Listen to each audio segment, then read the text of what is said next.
Hello, friends. Lee C. Camp. You're listening to No Small Endeavor. This is our unabridged interview with Carlos Whittaker. We discussed with Carlos his recent book, Reconnected, subtitled How 7 Screen-Free Weeks with Monks and Amish Farmers Helped Me Recover the Lost Art of Being Human. Carlos and I had a delightful conversation about some of his fascinating experiences here of late when he realized how many hours he was spending on his cell phone. And we ended up talking about a lot of very practical, very helpful practices, I think, for navigating the technological age in which we find ourselves. Very helpful. Enjoy this interview with Carlos Whittaker. Hey, friend, if you didn't know, I started a newsletter a while back that comes out every 2 weeks. I've been delighted to hear from so many of you about positive response to the newsletter. We call it the No Small Endeavor Notebook, where I riff on themes and topics related to our podcast, giving you additional material for thinking and doing in your own quest to make sense of what it might mean to live a good life. Join us by going now to nosmallendeavor.com and sign up there. Again, go to nosmallendeavor.com to sign up now for our free No Small Endeavor Notebook newsletter. Carlos Whittaker, welcome. Well, here I am. Here you are. New friends, you yes, and I. I know. I feel like so many people have said, you need to meet Carlos. And so amazing. Finally it's happened. I'm so grateful. Yeah, grateful Thanks to have so you much. with us today. Yeah. So I'm fascinated with this experiment you did recently in your book, Reconnected. And yeah, definitely can talk about the phone thing. I stopped using a cell phone like 8 years ago. Oh, wow. And Good for you. So I don't use one. So I love so much of what you've done in that book. But tell us, you start this experiment by getting a notification on your phone. Yep. That was that Sunday notification of shame that so many people have nowadays. People have learned to turn it off, so you don't even get it anymore. But there was a season where people didn't know how to turn it off. And every person that had a smartphone, either an Android or an iPhone, would get the notification that told you how many hours and minutes a day you're averaging on your phone. And gosh, I guess this was probably 2022 for me. Was that right? Yeah, that I got the notification. And I would get it every Sunday. I just swipe it away. I didn't look at it. But it said I was averaging 7 hours and 23 minutes a day on my phone. And honestly, like, they didn't really bother me. When I first saw it, I was like, oh man, that's horrible. I should do better next week. So that was the thought in my head. But then I had the thought, well, let's do the math.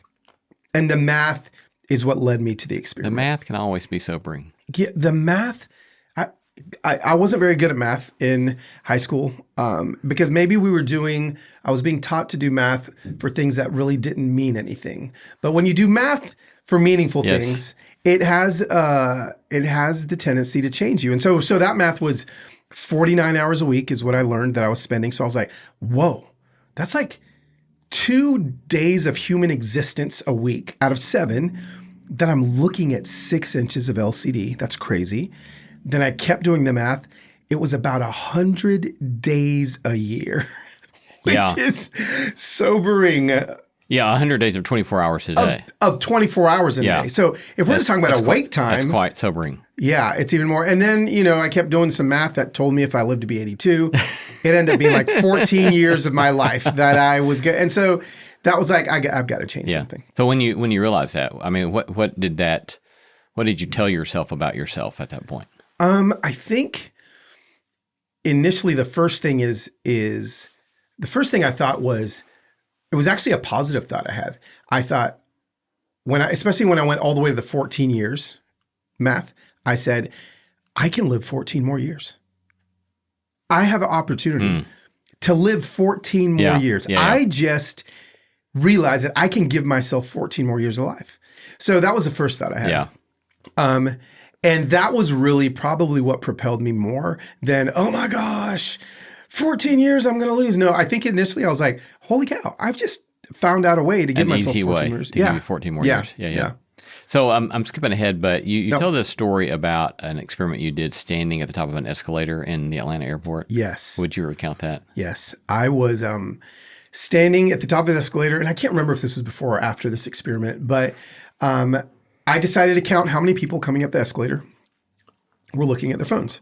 And I was like, let me just kind of keep doing social experiments. And so I was like, in my head, I was like, I don't know, probably half these people are going to be on their phones. I counted 100 people.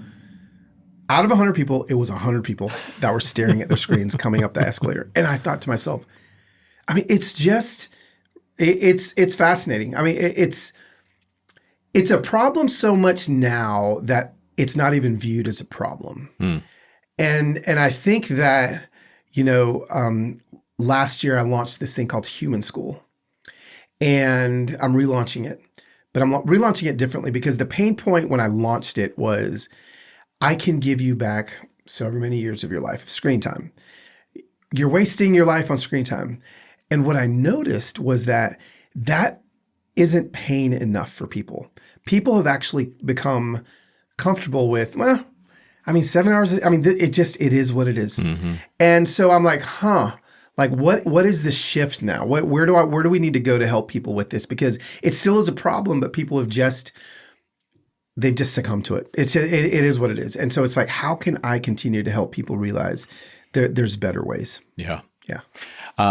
So, I'm a college professor, and I have taken to, on occasion, when I walk across campus, counting how many students I pass on the sidewalk that are walking down the sidewalk on their phone. Yeah. And it pretty consistently is 8 out of 10. Yeah. Not 10 out of 10, but 8 out of 10. But even the 8 out of 10 really distresses me. And, and these days, whenever I get to talk to the student body, I will that's kind of my soapbox. It is. I say, look, you've got all of these wonderful human beings around you who are wonderful, lovely human beings. Yeah. And just lean into paying attention. Yes. Pay attention. Yeah. So you realize this about yourself, and then you decide to undertake an experiment. I did. It was my wife's idea. It wasn't even mine. And initially it was going to be a 2-week experiment where I just don't get on the phone. And I was going to go to a mountain, maybe in a cabin somewhere. And then the more I thought about that, the more I thought, I think I may go insane. I don't think the point of the experiment is for Carlos to go insane. So what I did instead was, I ended up moving in with 21 Benedictine monks in the high desert of Southern California at St. Andrew's Abbey for 2 weeks. Lived the full-on Benedictine monk life, okay? Lived with them for 2 weeks. Then I flew to Holmes County, Ohio, and I moved on to an Amish sheep farm with an Amish family called the Millers, of course. There's about 5 names it could have been. They're the Millers. And learned to sheep farm and lived with them for 2 weeks. And then I moved back home here to Nashville with my family for 3 weeks. The whole time, no screens. So I decided I'm not going to look at a iPhone, an Apple Watch, a laptop, a TV, nothing. No screens at all. Yeah. I know a lot of people had done, I knew a lot of people at this point in my life had done social media fasts and things. I was like, no. I want to know what would happen if I just don't consume from a screen. To make it a little bit scientific, it was not a scientific experiment at all. I was the only lab rat. So, no other subjects. But I went and got my brain scanned by Dr. Daniel Amen. And he did... Who's no slouch. No slouch, yeah. And so he did a SPECT scan on my brain, but then also, which I was even more excited about, did about 2 hours of cognitive testing with me before and after the experiment. And and so that was it. So I did 2 months of it, and whoa, was it transformative. So before we talk about things you learned during the experiment, let's fast forward to what happened with the brain scan and before and after and what you learned. So my cerebellum, which again, these are words I never said until I met Dr. Amen. He said that, he studies a lot of traumatic brain injuries. He's seen a lot of brains. He said that he saw about 5 years of healing in my brain. In 7 weeks. From 7 weeks of no looking at screens. So I don't necessarily, this is it scientific? I don't necessarily know what he meant by that. There is a episode, 2 episodes actually with me on his YouTube channel. He gets a little bit more into the science there. So if people want to know a little bit more about that, they can do that. But this was the kicker.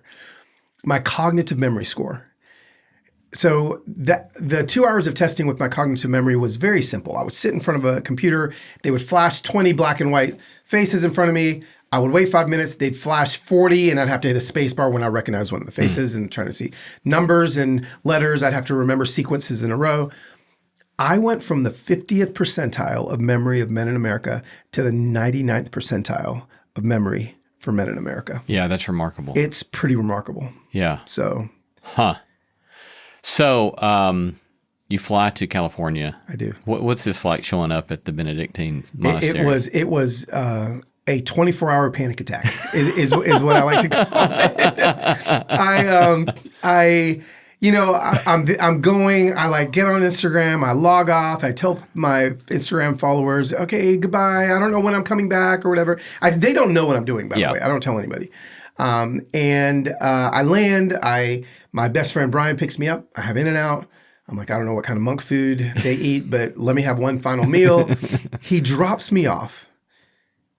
And I'm telling you, I'll never forget the feeling of, we load carry all my bags up to my little cabin at the top of the hill. And he takes my backpack, my laptop, my iPad, my Apple Watch, my phone. He takes everything and he just drives away.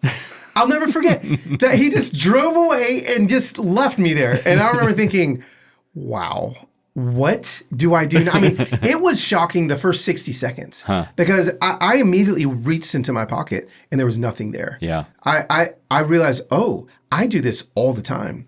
And so, it was a pretty rough first 48 hours.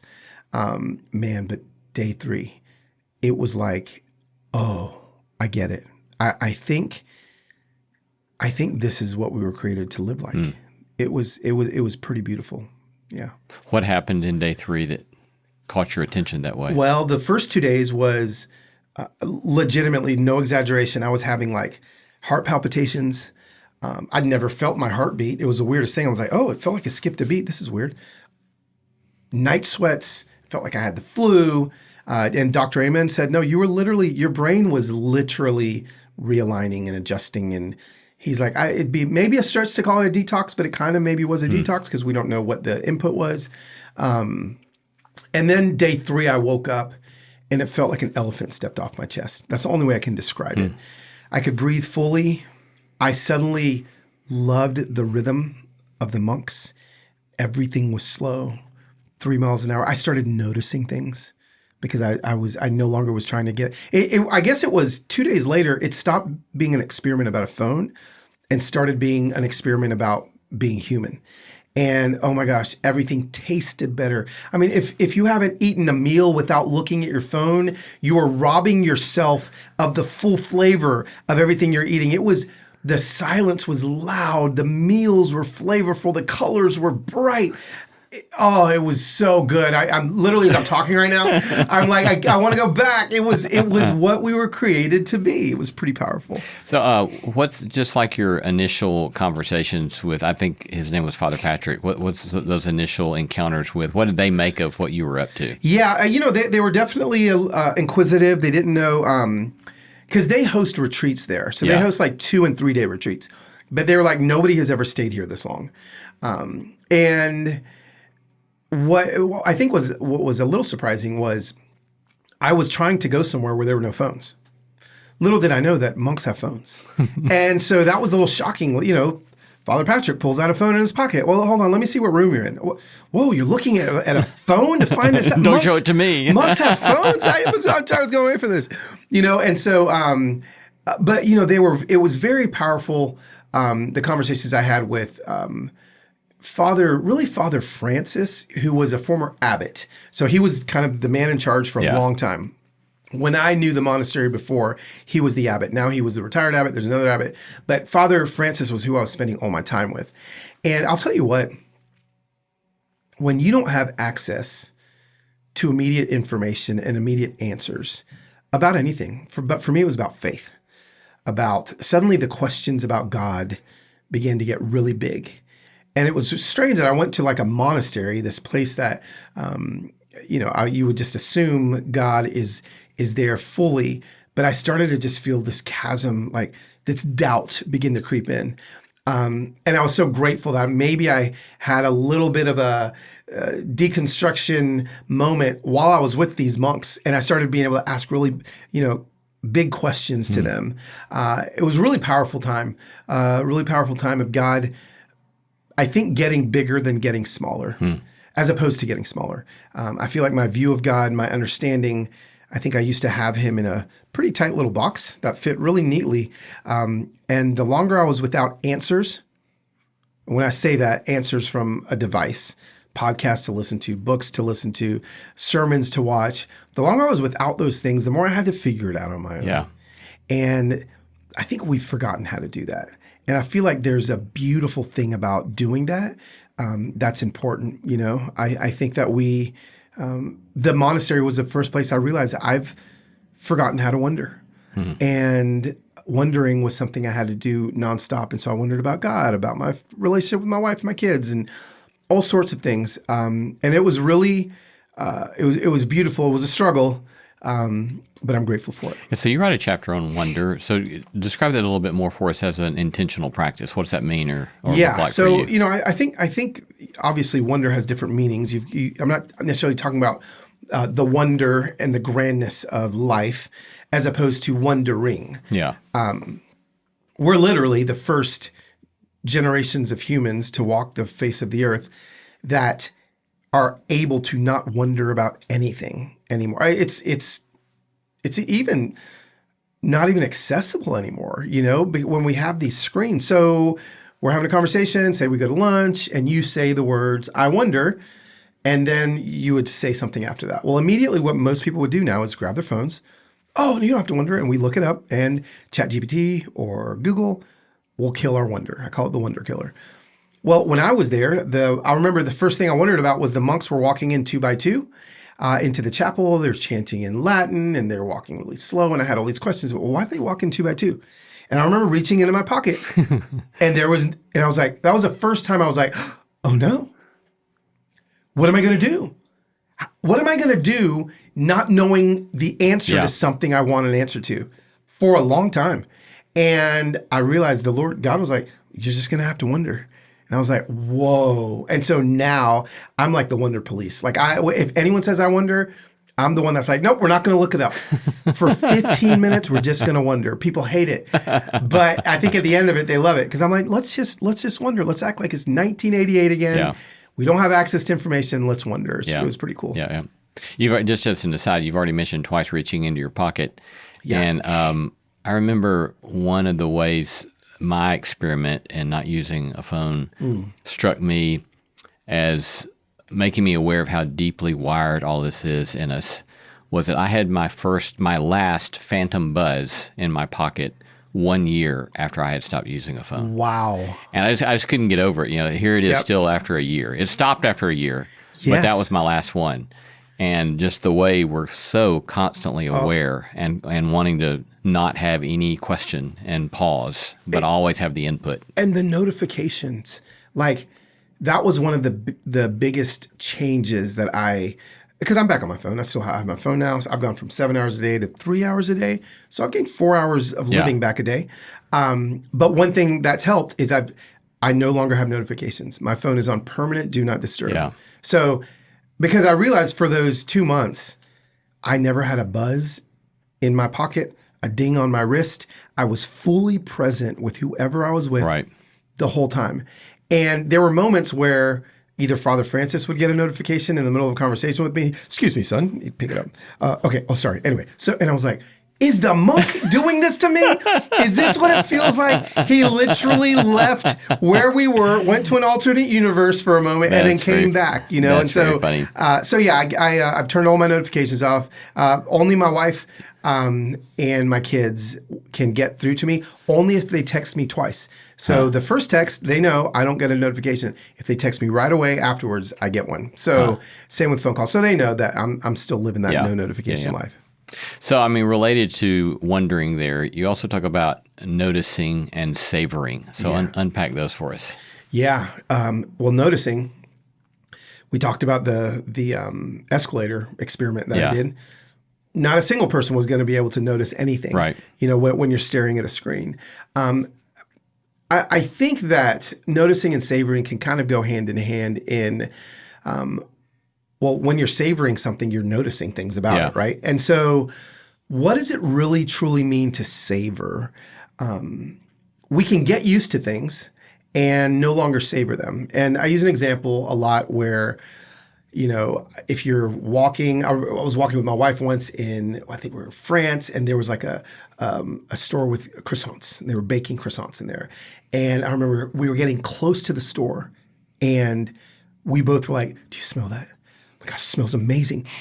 And so we walked in, and it smelled so good. So then we got the croissant, and we got a coffee, and we were sitting there, and we were talking for like 15 minutes. And all of a sudden I realized I can't smell it anymore. The smell is gone. So do you know what I did? I said, in order to smell it again, I'm going to have to leave. So I walked, I don't know, half a block down, came back, and I could smell it again. And so I think savoring is something that we have to practice and be intentional with, because we can get used to things that are wonderful. And so one of the things I do, again, to savor things, just my morning cup of coffee. I've made a decision ever since this experiment that I no longer take a coffee to go. I always drink my coffee out of a ceramic mug wherever I'm at, because what that's going to do is it's going to force me, if it's a ceramic mug, I'm going to spill it in the car if I try to take it. It's going to force me. It's only going to be 4 minutes of sitting still. If we don't have 4 minutes to savor your cup of coffee first thing in the morning, then I think we're moving too fast. Yeah. So those are things that I try to implement into my day to allow me to savor things, to allow me to notice things. And again, the less we are gazing down at our screens, the more we're gazing up. There was a moment when at the monastery where I found a hummingbird that I never would have seen, a little baby hummingbird. I never would have seen this hummingbird had I been on my phone, but I saw this hummingbird and I like nursed it for 3 days, like tried to bring it back to life, and watched the mom finally came down and get it. This wonderful time with this little baby hummingbird. It was like my own Netflix show, and that never would have happened had I been on a screen. I wouldn't have been able to notice it. So again, noticing is falling by the wayside. Savoring again, and you can also, I tell people that you can also savor things before and after something happens. So remembering good times, I think all of these things are we're missing out on because we're forgetting how intentionally savoring things is so good for us. Yeah. Yeah, that reminds me of years ago. This was before the prevalence of smartphones. But I remember one day walking across campus and seeing one of my favorite students, but he had earbuds in and was listening to something. On those days would have been what did they call the devices that they used to? The Walkman. It may have been later than the Walkman. What was the Apple thing that you could listen to? iPod. I think he had an iPod. Yes. Yeah, with earbuds. That's so fun. And so he was walking across campus, and it was this beautiful spring day, and all the cherry trees were just in bloom, and it was just a gorgeous day. Yeah. But he had the earpods in. Yeah. And so I stopped him and said hello, and I said, "Have you seen all that you're walking through?" And he said, "What are you talking about?" And I said, "Just look." And he looked around and he said, "Oh my goodness, this is beautiful." Yeah, totally. And that's the way I feel like so much of the multiplicity of distractions that come at us. We just miss life, right? Oh, we do. And we don't see it. And one definition, there's all sorts of fascinating research, obviously, that I'm sure you've read some of that, on savoring, the neuroscience and social science on savoring. But one definition I've heard of it is when you pause a moment to observe yourself experiencing. Absolutely. And I find that a helpful kind of definition. And so many things can happen when I simply savor. And the creation of memories that I would not have otherwise, that you alluded to, right?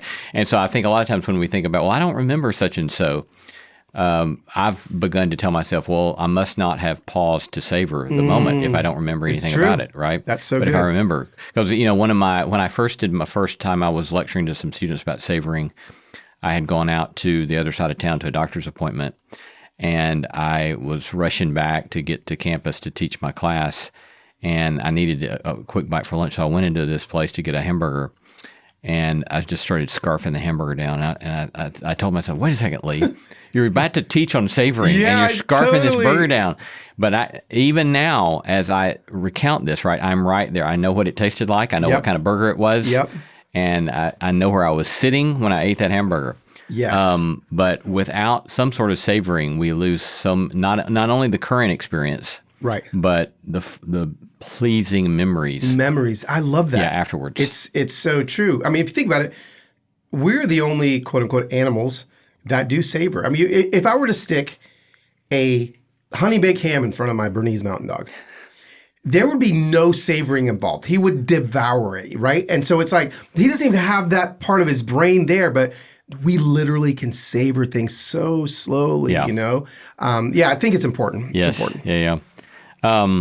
You used this word beholding a few times. Yeah. How do you see the importance of beholding, and how is that different from what we've discussed already? I just think beholding, it's a word that I try to use every week, because when you see the word behold in Scripture, it's always this grand announcement, behold, right? And so if an angel or something's going to say behold, then you better pay attention. There's something beautiful in front of you.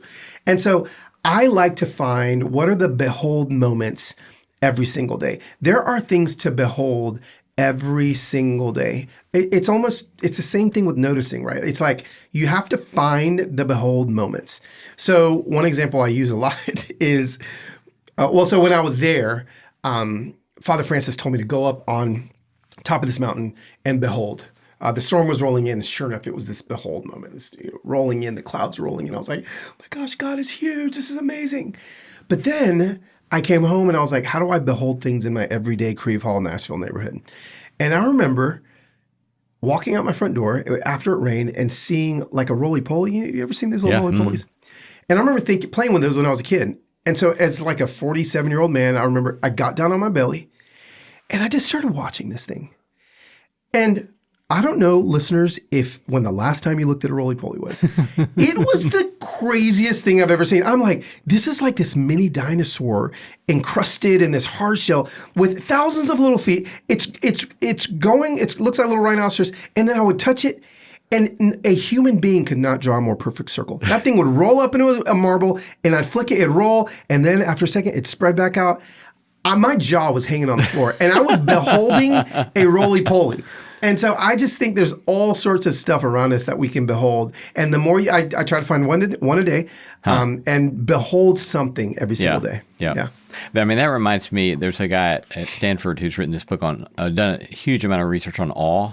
Okay. And Dacher Oh, wow. Keltner. I got to look him up. And yeah, he's just a remarkable guy.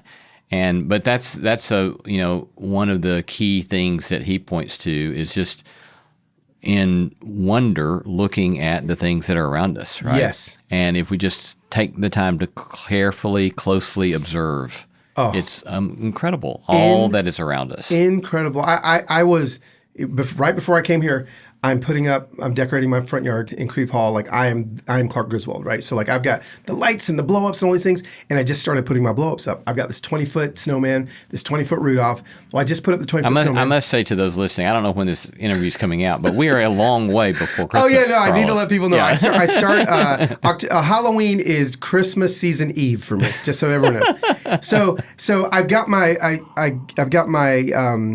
snowman that I put up, my Frosty. I put him up last night. And as I'm putting it up, I live on a corner lot in Creve Hall, so a lot of traffic by my house. And sure enough, like I just heard a kind of car slow down, window roll down, and just the sound of this little voice in there going, "It's Frosty," right? And she was in awe. I mean, Frosty's huge to me. He's 20 feet tall, right? And but she was in awe. She was in wonder. She was beholding Frosty, and I'm like, if we like that.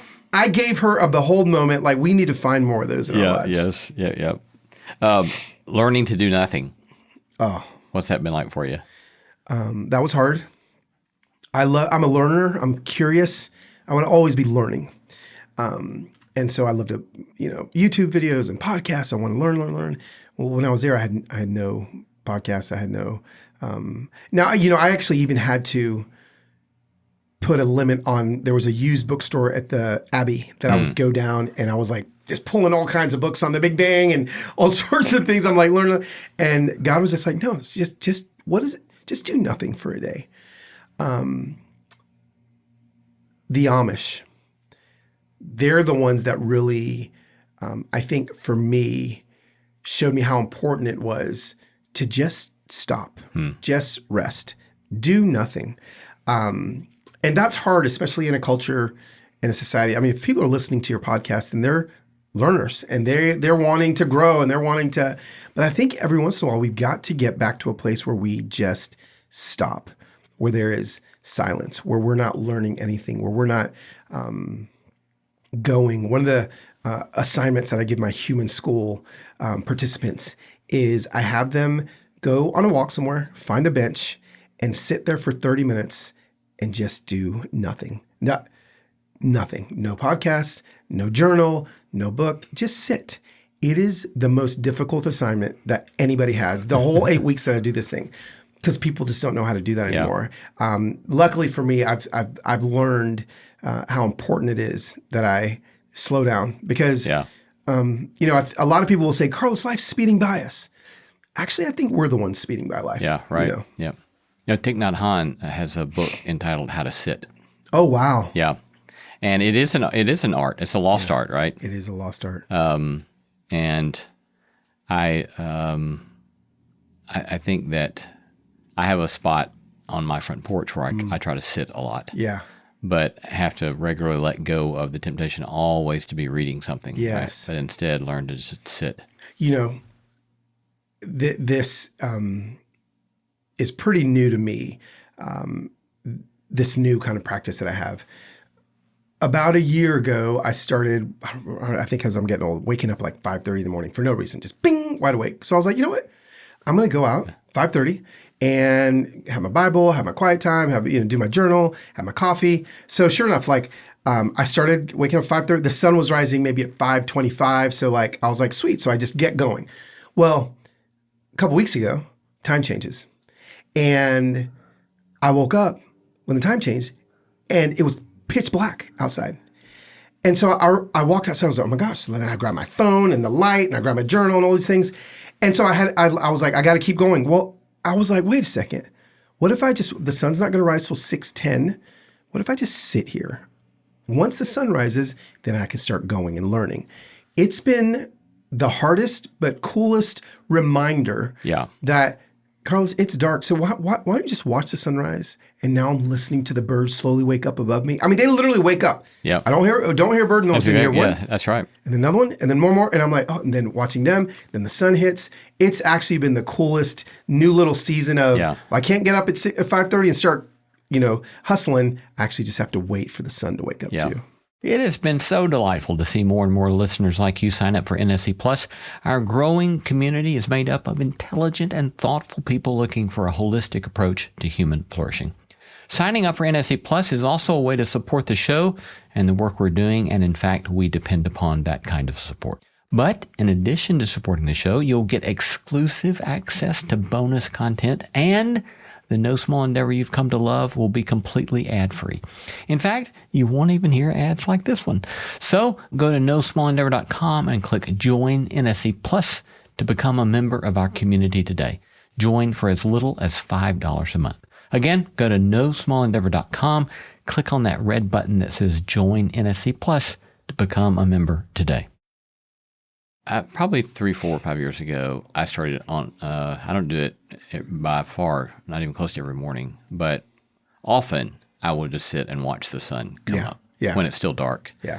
And slowly watch, the coming of dawn. Yes. And then finally to see the sun begin to break over the horizon. Yeah. And there's something deeply grounding and, as you put it, being human about that. Mm-hmm. So absolutely. Yeah. So you're there 2 weeks, and then you you fly to Ohio. Yes. I mean, I need everyone to remember I didn't have a phone, so I had to fly to Ohio without a phone. I don't know the last time anyone here, well, maybe not you, but anyone else has traveled anywhere without a phone.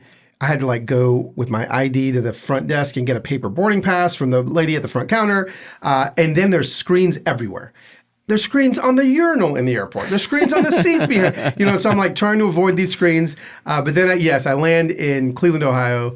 My friends Leanne and Daryl pick me up and then drive me to Mount Hope, Ohio, the center of the largest Amish community in America in Holmes County, Ohio. Move in with Willis, the sheep farmer.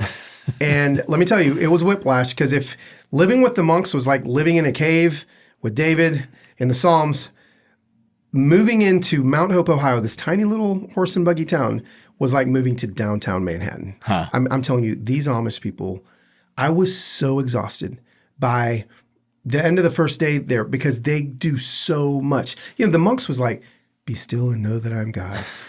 3 miles an hour. Just sit. And the Amish, on the other hand, it was go. It was like, sun up, we go, we're farming, we're shearing sheep, we're going to the horse auction, we're, going here, going there, talking, meals are 2 hours long. Brrr. I just remember being so exhausted when I put my head on, but again, screen free. Yeah. But they just go. It's pretty cool. That's fascinating. I would not have anticipated that you would describe that way. Yeah. Yeah. But Very busy. Intense work rhythms. Yes. Very, very busy. Still beautiful. I learned a lot from the Amish. I learned a lot about community and what we've lost with screens and community. Yeah. All of our meals were 2 hours long, plus 2 hours plus. I'm talking about breakfast, lunch, and dinner. And, day 3, I was like, Willis, how come you eat so long? And he's like, Carlos, we don't have Facebook. The only way I'm going to know what's going on in your life is sharing a meal with you. And so, just the beautiful things about, community, sharing meals, how important, some of the reasons why they don't have screens. It's not like they're anti-tech or anti-screen. They just know they have made, at least again, the order of Amish that I was with, which is the largest order in America, every new piece of technology that comes in, or they have a question about, they make a decision whether they're going to allow that piece of technology into their community by asking 2 questions.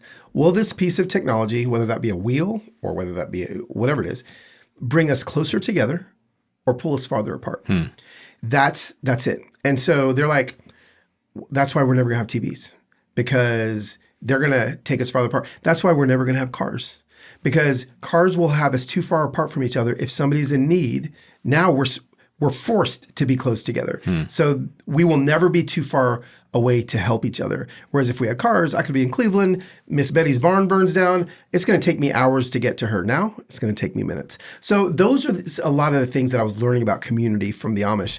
That again, I've implemented a lot of those things into my life. Yeah.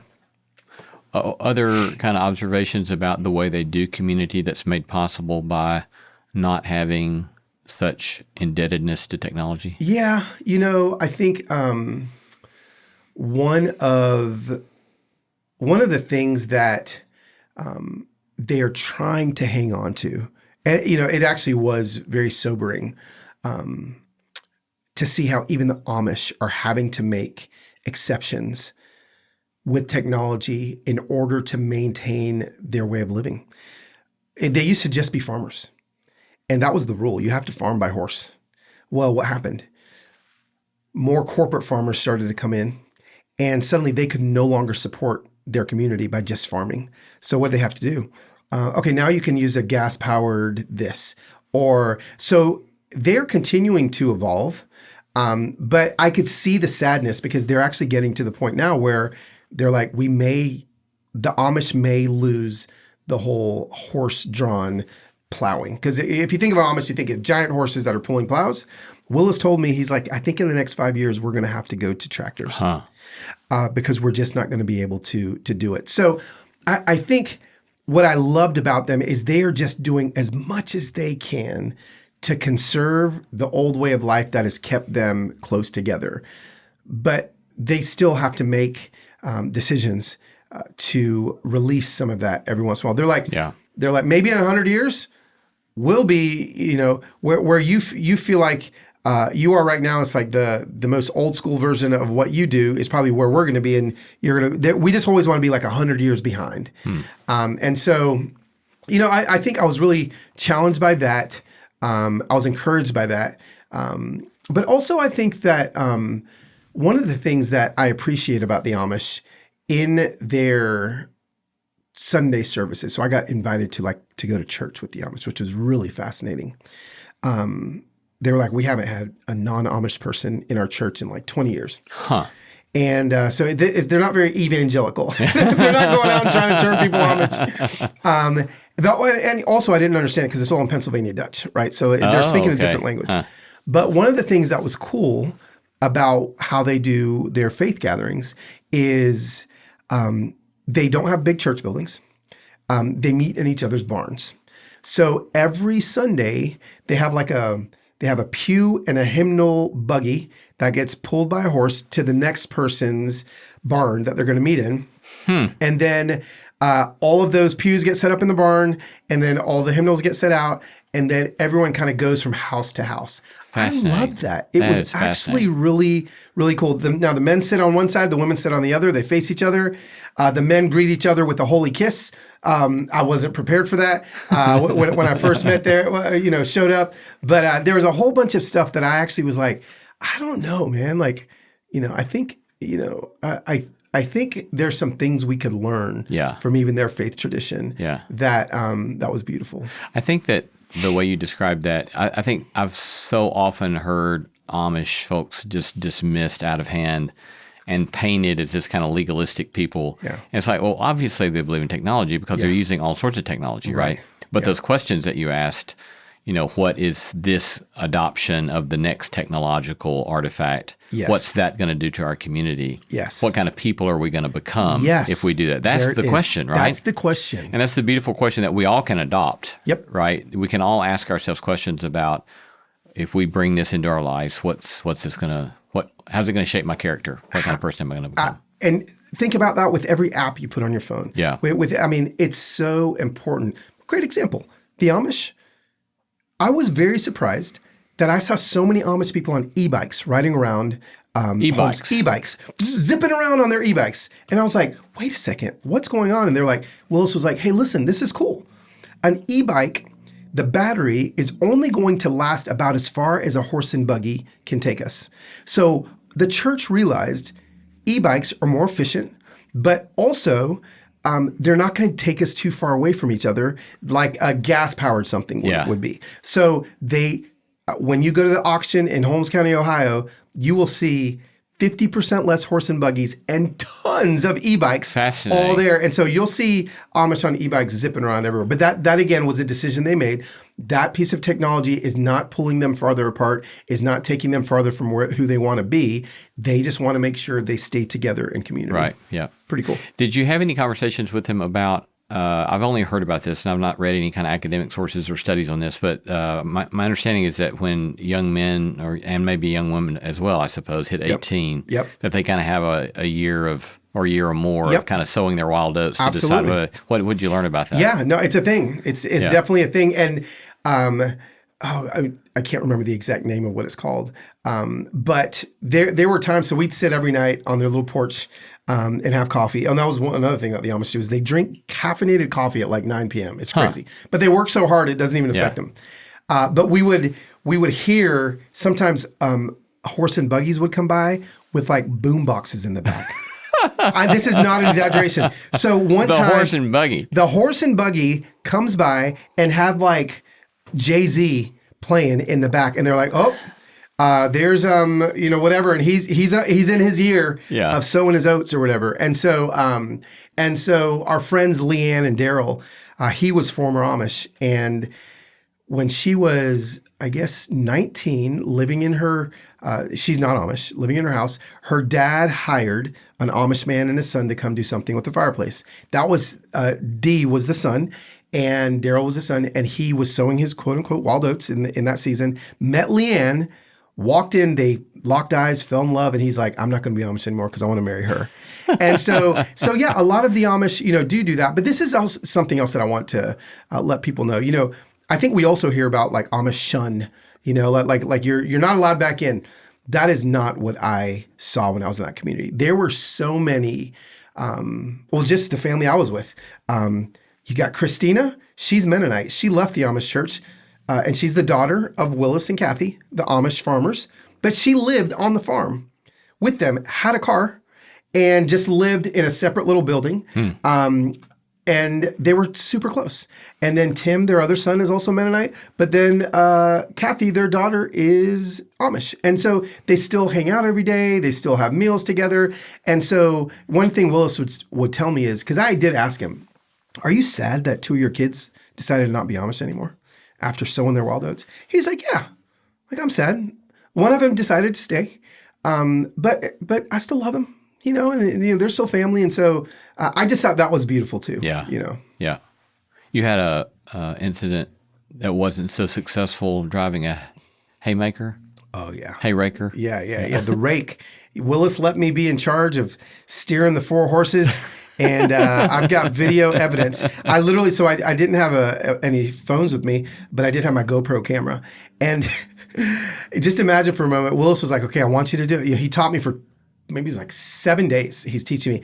Finally, he trusts me enough to give me the reins. And so I was like, well, here, take the GoPro. So imagine this Amish man with his big Amish hat and his big beard chasing me through a field as I've got his horses going a little too fast. He's like, Carlos, he's running through the field with this GoPro in his hand. I went a little crooked, and so I looked behind me. I was like, okay, I didn't do that very well. So I'm definitely not meant to be an Amish sheep farmer, but that was fun. You talk about their practices of non-resistance and forgiveness. What did you see with that? Oh, yeah. I mean, I just feel like the way they forgive, there's been some dramatic, we even remember in the news, like some mass killings and stuff that have happened in schoolhouses with the Amish. And the way that they all decided to forgive the killer, and that's a big version, right? But this goes down to a small scale. The way that they choose forgiveness, it was not only inspiring, but I think it was a little bit shocking to me too, how they would do that. I didn't necessarily have any moments where that happened to me, but a lot of the stories that they told were pretty powerful. And I think that's something we can learn from them as well. Yeah. You say at one point, choosing to live unoffended does not mean pretending everything is fine. It means refusing to let bitterness be the loudest voice in the room. Yeah. Every time we stay unoffended, we punch a hole in the algorithm that profits from our rage. Yeah. Prior to this, you don't strike me as someone who typically gets enraged or no, I social don't. media anger. Yeah. So that wasn't something that you were having to detox from. No, it wasn't. But it's funny. I was just talking to my wife the other day about this because my therapist asked. He actually asked me. He asked me every week, like scale of 1 to 10, gives me like the 6 things that we're kind of dealing with. And then anger was one he never asks me, but he did. And I was like, oh, it's a 0. And he's like, well, why is that a 0? I was like, well, I never get angry. Typical therapist. Well, why don't you ever get angry? Right. And then we started digging. I was like, well, actually, you know what? I do get angry when I'm in the car and I'm driving out. If someone cuts me off, like that is the only time you'll ever see Carlos. I mean, sometimes I'll find myself slamming on the gas to like catch up. I was like, what am I doing? And my wife told me that too. She's like, Carlos, you do get angry when you're doing that. And so, I think that there is a bit of beauty in some righteous anger. Yeah. That I think I would even see that in the Amish as well. But for me, that's something that, I am digging in a little bit to go, okay, why don't I get angry? You know? What have you discovered? Yeah. I mean, what's your answer to that, you think? I don't have an answer yet. The therapy session was only 2 weeks ago. But I do think that I've been doing a lot of healing work this year. Just not only from there's been a lot of death in my life. My father, my wife's mother, just, a lot of death in old ways of life. And I think that there has been so much that has been linked back to little Carlos, little 5-year-old Carlos. Just a lot of the healing that's happened, I would say almost all the healing that's happened in my life was brought back to a moment where I wasn't allowed to be angry when I was a little kid. And so I just stopped.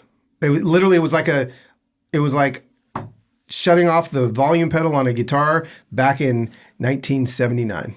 And I never was able to step back on it again. And I think I'm learning how to turn that back on in a lot of areas. So I just think that there's something to be said about our childhood, about who we were molded and crafted to be as young kids. That we are the delay pedal now as adults of what was stepped on back when we were little. Yeah. So are you suspecting that you suppressed anger all those years? Oh, yeah. Yeah. Yeah. I definitely suppressed it. I definitely, there's things in our marriage. There's been a lot of healing in my marriage, even this last year, of looking back and going, like, all of these things in my life, we've been married 25 years. So we go back to 25 years ago, 15 years ago, 5 years ago, and I look back at behaviors or look back at addictions and I look back at things. All of these things, literally all of them, can be traced back to like moments in childhood.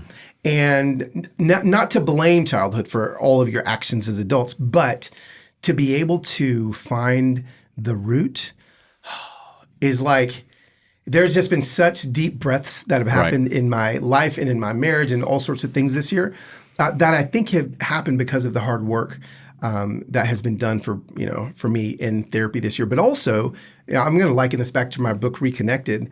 I feel that when we reconnect back to who we were as little kids, when we give ourselves the space off the screens, when we give ourselves the availability to go back and do these things, I believe that there's a reconnection that so many people are missing just with the fullness of life. Yeah. Like, I literally have never had a better life than I have right now. And I think it's because of all the purposeful reconnection I've done this year. Yeah. And it sounds like reconnecting with your own self, right? Yeah. Oh, yeah. Yeah. Yeah. I mean, that reminds, as you were describing that, it reminds me of years ago when I was doing some 12-step work and somebody was leading me through that. And then we got to doing the 4th and the 5th step where you make an inventory of all of your resentments and things you're angry about. And, and I remember thinking, I'm not angry about anything. Right. And then I started doing the exercise and I thought, oh, hell, I'm angry about everything. I know. Isn't it crazy? And yet just I had this sort of utter lack of awareness and the so much energy that I was apparently suppressing, and then it always comes out sideways some way. It always comes out sideways somewhere. Yeah. So when you think back, what are some of the big takeaways for you about what you learned about yourself out of that experiment? Well, I definitely learned that I think my identity was based in what people thought of me. There was a lot of performance going on. And then, when you're hanging out with monks and Amish that have no idea who you are, they're not on social media, they're not, I suddenly had to be Carlos. And I suddenly had to stop trying to impress and just be me. Just let it. So I think I learned that. And I think that was really helpful on the way out of this experiment. I think also I learned that screens. We talked about this with my Dr. Amen study. They literally were making me dumb. Like, they were making me.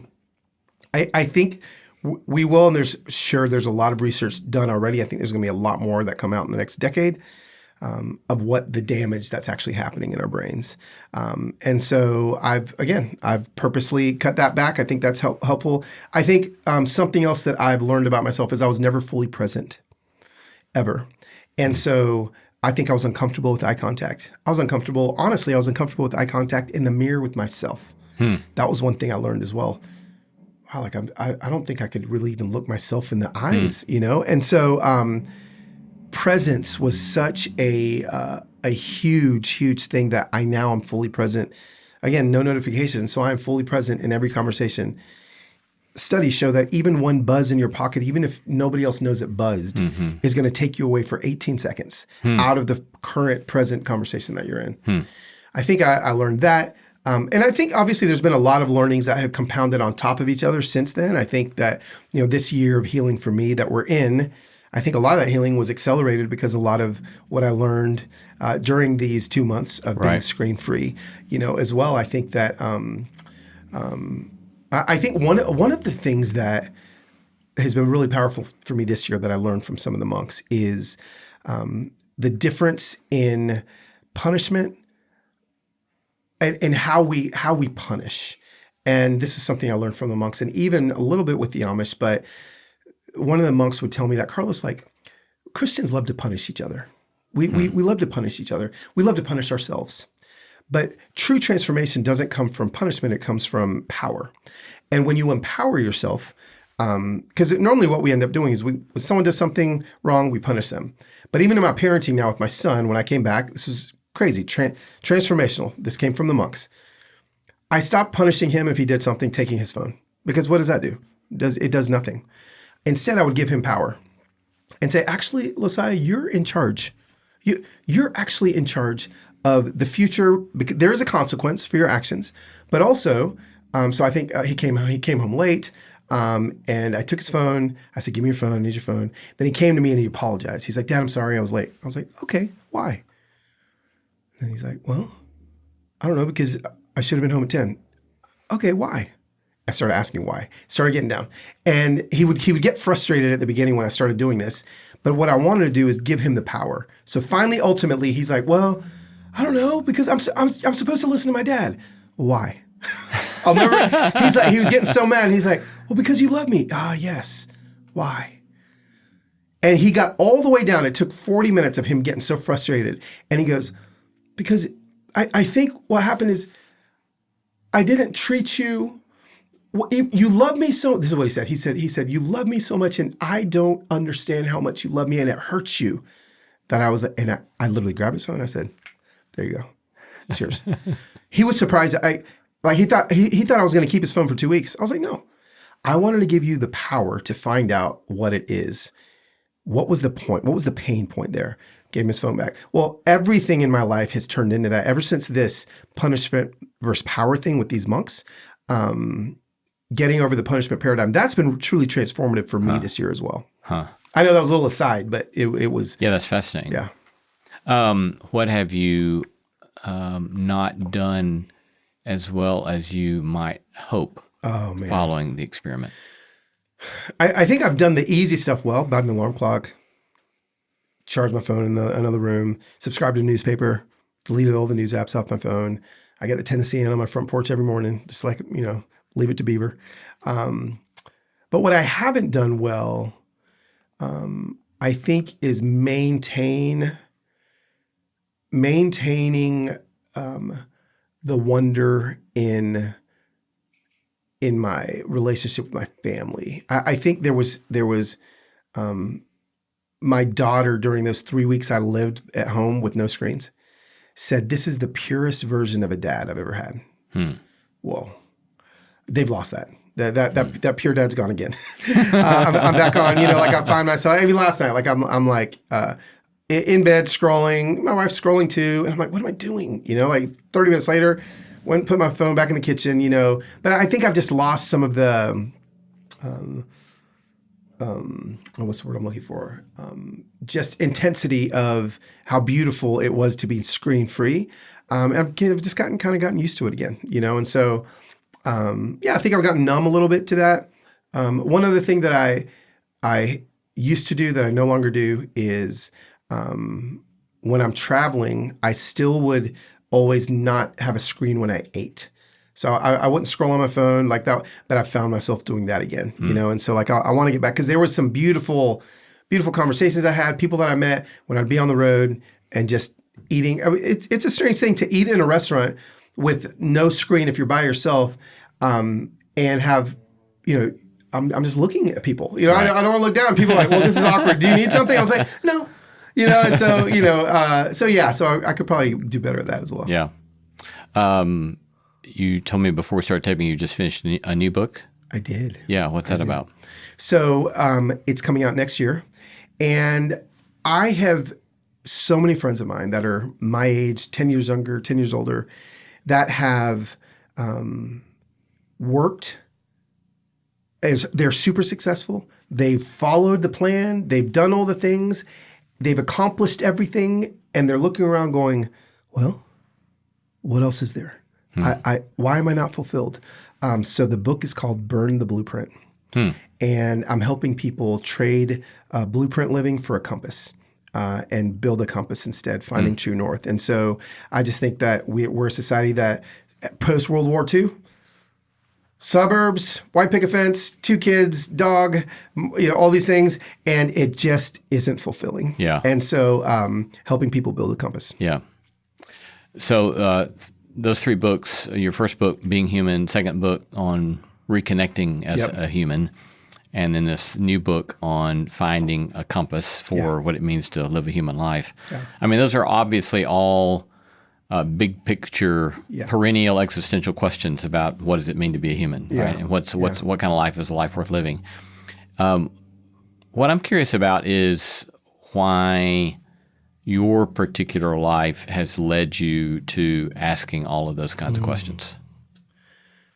Well, that's a good question. Like, what is it about it? I've always lived in this space of knowing that my dad used to always say, Carlitos, gaze at God and glance at life. That's what he would say. Gaze at God and glance at life. And I think I lived in this space of gazing at life forever and just glancing up. So I would gaze down and glance up. And he was like, no, you got it wrong. Gaze up and glance down. When I started to implement that in my life, I realized how truly magical this life is that we get to live. And I just wasted far too many years just, I don't know, man, numb and just kind of going from one year to the next, to the next, to the next. And I'm like, no, like we were created for so much purpose and so much good. Everybody, every single person. I was in South Africa last week with heroin addicts on the street that were literally being given needles so that they didn't get HIV. And it was this crazy harm reduction program. And I looked at this addict on the street, and he looked at me, and we're having this moment. And I'm looking at him, and he's tearing up. I was like, why are you crying? He said, because you're looking at me. You see me. And suddenly, like, he had purpose. Like he had a purpose in this conversation with me. I just want everybody to feel the fullness of the purpose of life. I mean, we all have this incredible moment. If you're listening to this podcast, you have breath in your lungs, you can experience something grand today. May it be a roly-poly on the sidewalk.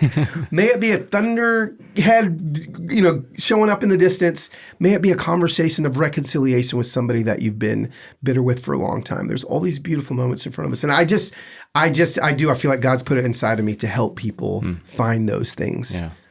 So however I can help.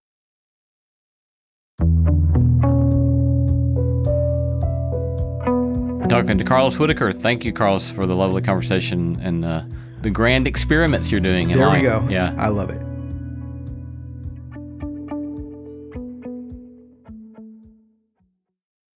Does it ever feel like you're a marketing professional just speaking into the void?